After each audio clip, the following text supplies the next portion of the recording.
concept of this video is that we are going to try to find cards from the new set that go in existing decks. Or should you craft them, or should you keep the existing deck exactly the way it is? Chat's going to suggest the decks. We're going to analyze it. I'll tell you whether or not you should craft a card for that deck. First deck, Blue-White Control. This is the top performing Azorius control deck from the last meta. So the top one right away, at least for me to think about, is No More Lies, which is a counter spell that also exiles. It's like mana leak for specifically blue-white. The exile part has been really good for me. So is the part that people in this meta are conditioned to play around Make Disappear. They often have 2 mana open, but they very rarely have 3. 3 feels a lot higher than 2 in the games I've played with this card so far. The issue is that this is still a Cavern of Souls meta, and No More Lies is still very limited. However, in my early experience, No More Lies has been better than the negates that were being run in the list. So if I were building this deck from scratch right now with a little bit of experience on this, I would get No More Lies in there. I've been running 4 copies. I think that running maybe 2 No More Lies and 2 negates is reasonable, maybe trimming on sweepers now.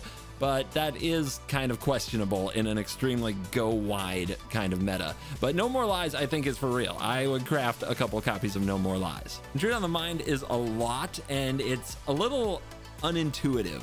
When you actually play the card, it's a lot different than you expect. One thing I've enjoyed about Intrude on the Mind is when you cast it, one trick that I love is, say your opponent's attacking you with a 4/4 creature or a Shieldred they don't want to lose. You can choose to just give them a 5/0 pile, and if they don't give you the 5, you make a 5/5 creature and you kill their thing. Most of the time, what Intrude on the Mind has been for me is you get the lower number because that's what the opponent's choice. You get like, maybe you get a 3/3 Thopter and 2 cards, something of that nature. 5 mana is a lot. When you get to do the 5/0 pile, I can see this card being addicting, but I would say that I wouldn't run Intrude on the Mind and Blue-White Control. It needs to be a deck that utilizes a graveyard and has a lot of extra mana, and I think Blue-White is too slow for this card. I would not replace Memory Deluge with it. I wouldn't craft it for Blue-White Control. I played a bit with Ezreal, and my experience has been that Jace is still the better win con. The decks that Ezreal beats are basically mono red, and often it doesn't beat mono red because playing it on turn 5, you don't have the mana available to give it protection, and you end up running into a Witch Stalker Frenzy, or you die to a lethal attack before it gains lifelink. It's not a Dream Trawler. It's not what I wanted it to be. There might be a different deck for it, but I would not craft it for Blue-White Control. Not on my watch is 1 and a white for an instant to exile target attacking creature. There's a good version of this effect, but the fact that you have to use it in combat means you don't get to hold up your counter spells. You don't get to hold open options of like Memory Deluge. I think not on my watch is a 1 of at best, but I think that Get Lost, Destroy Evil, and even Fateful Absence for their versatility are better, especially if you're milling the opponent out. That means that there's a clock on the opponent, even if they don't recognize it, for how many cards are in their library. I want Prof to be good so much. It's a mythic, so it better be good. And unfortunately, it's really not. In Control, it has the same problem. If you spend your turn 3 playing this and they spend a cheap removal spell on it, or they just attack with creatures that are too big and you have to chump block with it, this meta is too fast. Also, the idea that you untap with this on turn 4 or 5, you're still not spending your mana effectively and sacking that clue to draw those cards. You're often better just paying 2 to sack the clue. This card is very good if it comes down late game and survives until the next turn, but often the opponent has removal stranded in their hand that they're happy to use. So this doesn't work in Blue-White Control either. It might work in a Blue-White more creature-based deck. There are some artifact-based creature decks for Blue-White right now where this card could make sense. Next deck. So this is the best Golgari deck, at least according to Untapped, from the last meta. So what cards might we add to Golgari? Let's start with Assassin's Trophy. This is a reprint, so you might already have it in your collection. The thing that was learned in the past standard, if you didn't get to play it, about Assassin's Trophy is that you don't want too many. It's not a 4-of type removal spell. Giving your opponent a land is a serious cost, and it is brutal. It's much better to draw it later in the game. So I would add 1 Assassin's Trophy. I would take out the Tear Asunder probably, and I would add 1 Assassin's Trophy because it's a little bit more flexible and cheaper. I know that Tear Asunder exiles, Maybe you're supposed to keep one Terra Sunder. But yeah, I'd start there. I would add one Assassin's Trophy. Deadly Cover-Up is a really good sweeper. Does green-black need a sweeper is the question you have to ask. What I love about Gix's Command in this deck, I love Gix's Command as a sweeper effect that's in a creature deck that is also good against decks without creatures.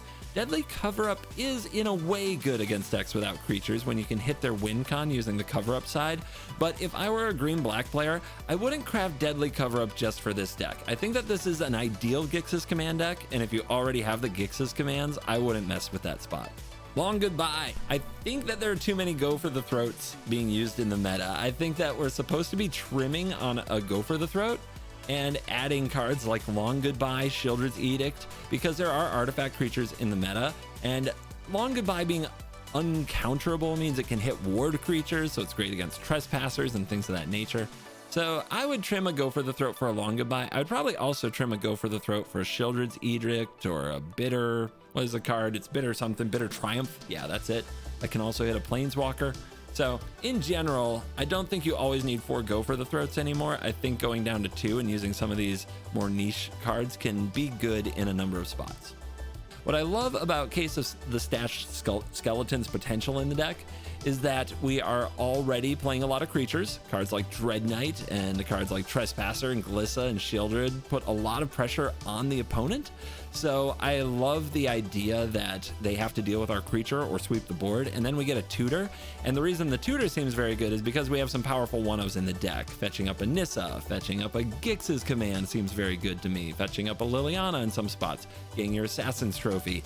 So I like the idea of running 1 or 2 copies of the Skeleton. I think that what I would do, maybe add 2 cases of the Stashed Skeleton and trimming on some of the more situational cards. I think 2, maybe even 1 Virtue of Persistence is okay. Maybe 1 Duress, especially in Best of 1, is okay.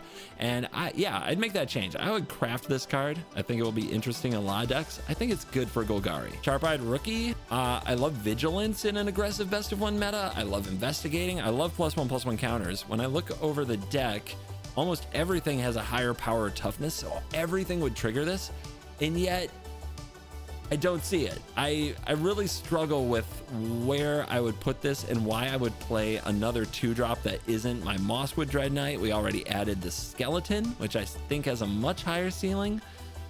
It's tempting, but what card is Sharp-Eyed Rookie better than? If you're looking at the cards in this deck right now, what are you cutting for this card? I can't come up with one, so I can't endorse it.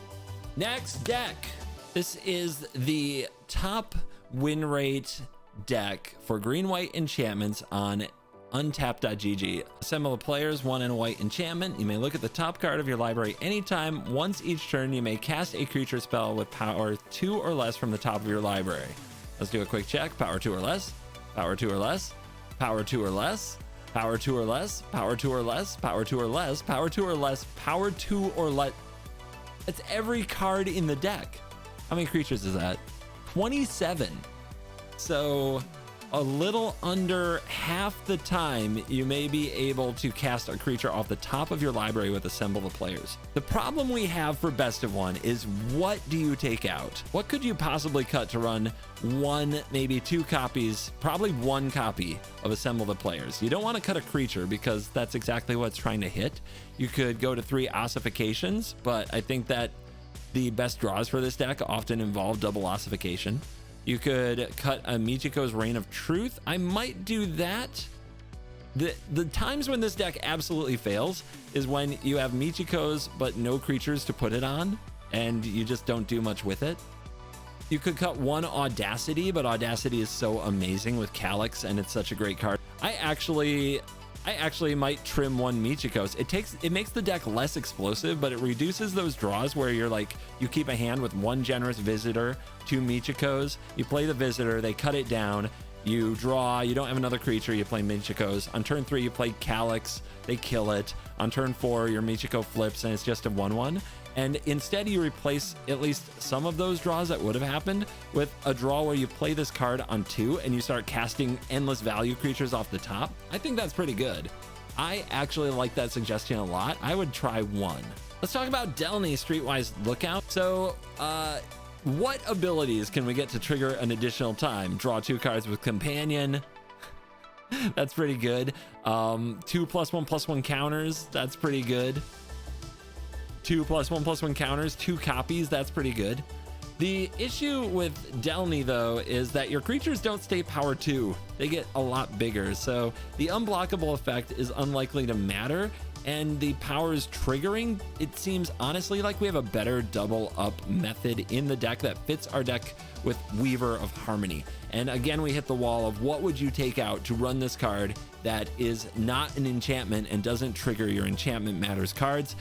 And I don't see it. I can't find a single card here that I would replace with this card, even though it seems like it works with so many things in the deck. I think it's a little bit of a trap. All right, next deck. Here's the top mono white humans list. We're talking about Delny again.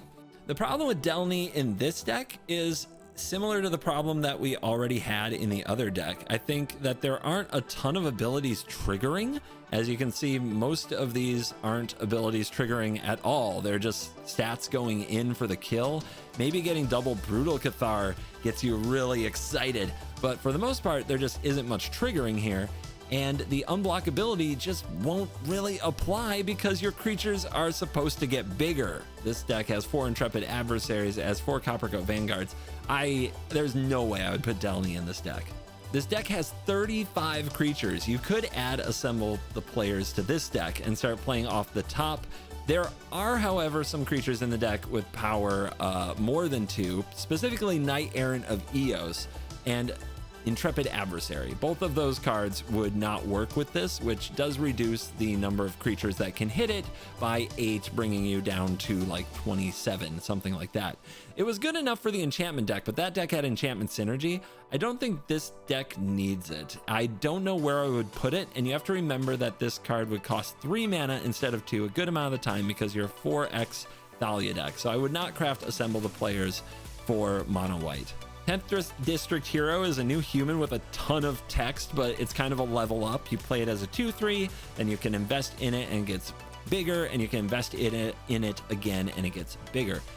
The problem I have with this, it's just not good enough if you don't invest in it. And it's not like we have a ton of mana that we need to sink into things, and we do already have mana sinks. We could be sinking that mana into a recruitment officer. We could be sinking that mana into a Mishra's Foundry or using a Hopeful Initiate in some way. So I don't feel like we need the mana sink, and I don't feel like the body's good enough, and we run into replacement. What would you replace? I can't imagine replacing Thalia, Intrepid Adversary, or CopperCoat Vanguard. And the Guardian of New Benalia, in a heads up, I think is better than 10th District Hero in a number of spots. Novice Inspector is kind of a Thraben Inspector reprint. 1 white for a 1/2. It's a human. When it enters the battlefield, you investigate. Oh my gosh, you get a clue and you get a body. But is it better than the 1-drops we already have? I don't feel like the deck is thirsty for more 1-drops. Like I just mentioned, I don't think it's thirsty for a mana sink. I think that we have just enough mana sink already. So is it better than a Hopeful Initiate? Is it better than a Recruitment Officer? If the deck used artifacts in some way, like with Warden of the Inner Sky, or if the deck got into long games more often, I would make a case for Novice Inspector. For what the deck has, I don't think it's better than these cards. The big thing that could shift it is if there are so many cheap 1-power creatures in the meta that Recruitment Officer becomes bad. Because what happens there is if a 2/1 for 1 isn't very good anymore, and the mana sink is expensive, and you're better off with a 1/2 that lets you draw 1 card than a mana sink for 4 cards, I could see Recruitment Officer getting cut for Novice Inspector. But right now I wouldn't make that change. I think that the meta is still very friendly to 1 mana 2/1 Recruitment Officer. Case of the Getaway Express is a lot of text that amounts into a removal spell for damage equal to the number of creatures you have, and once solved, an Anthem that gives +1/+0. This card could make it in the deck. There's Ossification in the deck. Is it better than Ossification? That is really rough, but I think there's a case for it. If you are on the draw struggling from behind, Ossification is, probably the better card if you're struggling to keep a board. Also, the ability to hit Planeswalkers is pretty amazing. This one only hits creatures, but the ability to flip into an Anthem can be deadly. I've played against this card in creature decks already, and it's been very scary. I could see a case for replacing Ossification with Case of the Getaway Express, maybe even a split 1-in-1. So that is one new card I think I'd consider for this very tuned and very successful deck. And if you find often that the Case of the Getaway Express isn't as good as the Ossification, or vice versa, you can lean in one direction or the other. Next, deck. This Bant Toxic list boasts a 60% win rate on untapped.gg on 570 matches. Repulsive Mutation. The dream is that you use this to target your Venerated Rot Priest or your Jawbone Duelist to get more counters on it so it deals more damage. And then your Repulsive Mutation is both a counter spell and an extra poison counter. So in a way, you get the best of both worlds. I can't imagine it. Like, I cannot imagine playing this card in the deck. If you notice, one of the big issues is the mana base. Venerated Rot Priest is the only green card, and a big reason that you can play it is because you can cast it off the Seed Core. This functions as a green land in the deck because the only green card in the deck is a green creature. If you now then need to cast Repulsive Mutation, you either have to change up the mana base, or you're only looking at 5 reasonable ways to cast it. And you've got Mirrex, which isn't going to be the right color on their turn. So I don't think this card can possibly go in the deck. No More Lies faces a similar problem of a very tough mana base to satisfy. And I think that the biggest reason that we're not going to run counterspells in this deck is because the counterspells have all been cut from the deck. There was a time where this played the Corrupted counterspell, which is probably perfect for it, Bring the Ending. But that's been cut from the list entirely, and it sees more success without it. Part of that is the Cavern of Souls meta. Part of that is people playing around things like Make Disappear and Bring the Ending and always making sure they have 2 mana. And part of that is just that this is such a fast meta that holding up counter magic isn't very good compared to bouncing stuff and proliferating, which furthers your game plan. So I would not add a counter spell to this deck. I think they were right to cut it in this build. Delny Streetwise Lookout again. That's all the creatures in the deck would be unblockable by creatures with power 3 or greater. That could be a big deal, so you don't have to worry about larger creatures on the battlefield. Obviously, larger creatures on the battlefield, though, are something you're already victimizing with Serum Snare, Fading Hope, and March. The opponent spending a lot of mana on those and then not being able to block with them is a disaster. What I want to know is, Judge, if an ability of a creature you control with power 2 or less triggers, that ability triggers an additional time. Is Toxic an ability? I don't think it is. They don't get 2 Toxic tokens, do they? Now, the Rot Priest ability would trigger twice. So they would get 2 poison counters when you targeted your Rot Priest with a Delny on the battlefield. That's interesting. There's also Annex Sentry, which would be double. Honestly, I think I would try one. I wouldn't, like, if you really want to craft a Mythic and go for it, you can. My recommendation is not to change the deck, but if you wanted to try the spice, I would go 1 Delny replacing 1 Hive, because I found Hive to be pretty rough in the meta, but I'm very hard on this card. For some reason, this is always my turn to play on the draw, and I die because of it.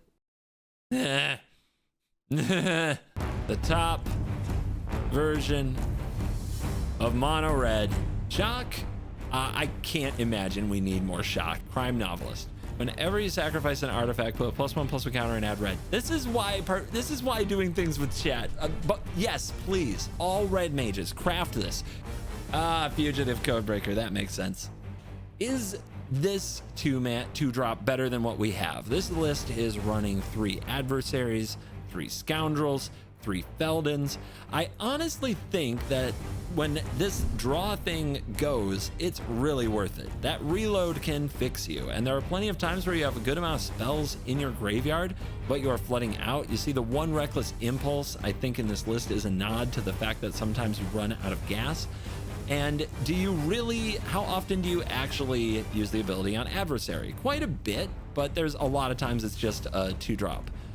Feldon, how often do you have 2 Feldons in your hand, and the 1 on the battlefield, and your legend ruling doesn't help, and it can't block, and it's very bad when you have 2 or more in your hand. I honestly think that the right thing to do is at least get in a Codebreaker, because if you draw it later in the game, it's so solid. Feldon's very good, but I think if we went with like 2 Feldons, 2 adversaries, 2 Codebreakers, that might be the line. Maybe it's 1 Codebreaker, 3 Adversary. That still makes sense to me. But the bottom line is, if you're a mono red player and you don't want to spend the wild card, should you be replacing a Feldon? Does this really add that much? It doesn't add a ton. In my opinion, it's not a big difference. Case of the Crimson Pulse, 2 in a red. When this enters the battlefield, discard a card and draw 2. Ooh, so when you play this on empty hand, it's just a 3-mana draw 2. To solve, you have no cards in hand. Very doable for mono red. At the beginning of your upkeep, discard your hand and then draw 2. Oh, I'm getting a little bit of Frenzy vibes. It's slow, man. It's 3 mana. People are like, draw 2 every upkeep. There is definitely a world where you're against blue-white control and you're all out of gas, but this resolves and they can't do anything about it, and it pushes you over the line to victory. Is it better in the deck than a Reckless Impulse? This is a rare. This is a common. Is it really better? Because often what you'll probably do is just win off those 2 cards. Reckless Impulse gets you those 2 cards for cheaper. Also without the condition of being empty-handed, which isn't an automatic. Obviously it's the plan, but it doesn't always work out that way. I think this is a perfect sideboard card. I would not craft it to replace something like a Reckless Impulse in Best of 1. I just don't think it will be necessary. Frantic Scapegoat. So the idea, play this on 1, punch the opponent, play on 2 your Feldon and suspect that. And now your Feldon's harder to block, right? And you're getting 2 damage through, where maybe if they played a 2-power creature or like, you know, a Denic or whatever, you wouldn't have gotten your damage through. Is this better though than what exists? That's the big problem. I can see this getting played in mono red. I think there are red decks of the past that would run it. Is it better than Kumano? No, not close. Is it better than Swift Spear? Not close. Is it better than Phoenix Chick? I don't think so. Menace, flying is usually more reliable invasion than Menace. And if the Phoenix Chick could hand off flying, that would be amazing. It doesn't, but it does come back from the graveyard in kind of an interesting way. I don't think that there's any room for this goat. This goat is not the goat in this case. The sad truth is there isn't a ton to add, and in a lot of these cases, you're kind of hedging. You're being slightly better in some matchups than you would be in others, and it's not a case of strictly better in most situations. So, you know, do with that what you will. A lot of your decks in this standard are very, very resilient. They're very streamlined, and they don't need new cards, and that's why you see them every day on meta over and over. But at least this might give you some peace of mind of whether or not you should craft things. Thank you for watching this video. As always, I'll see you in the next one. You're cool.